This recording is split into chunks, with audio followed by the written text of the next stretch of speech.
Types of endorsements. Okay, when we receive a check from someone and we have to deposit it into the bank or mail it into the bank, we need to endorse or sign the back of the check. There are three types of endorsements that we have a choice from. One is a blank endorsement, the second is restrictive, and the third one is a special endorsement. I'm going to use this check as an example. It was written out to John Doe from his sister Jane, and he needs to take this to the bank and deposit it. So what a blank endorsement is, this is, all you do is sign your name on the back of the check. So a blank endorsement, sign your name on the back of the check. So if he would go to the bank, he would just write John Doe. Okay, and again, this is the back of the check. It's flipped over and identified there. You have to be careful with this type of endorsement because basically you're making this check cash. It says, so you must sign it exactly the way it appears on the pay to the order of line. So that was to John Doe. Anyone can cash or deposit a check with a blank endorsement, even if the check is not written to him or her. So you should only do a blank endorsement if you are cashing a check, and don't sign it until you're at the financial institution. Because if you sign this before you get there and you drop it and somebody picks it up, well then now they have your signature on the back of the check and they can go cash the check without any issues at all. To make your check a little more secure so that just nobody can deposit it, you could use a restrictive endorsement.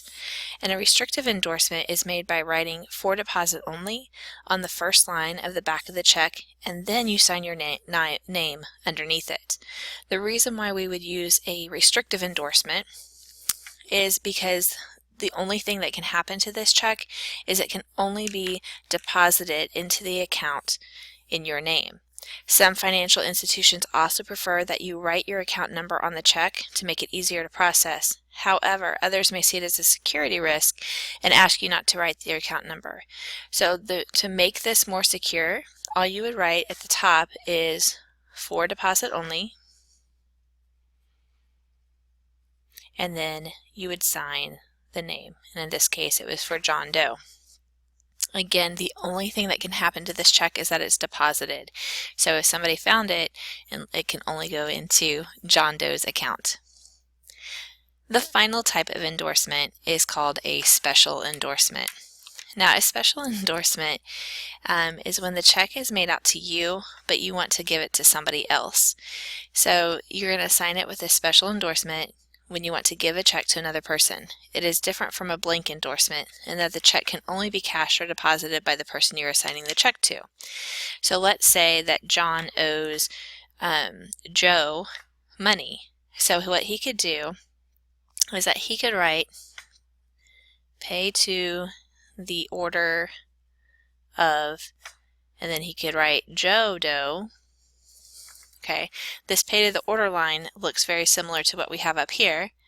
So "pay to the order of," and then who he's writing it out to, and then he signs his name underneath it.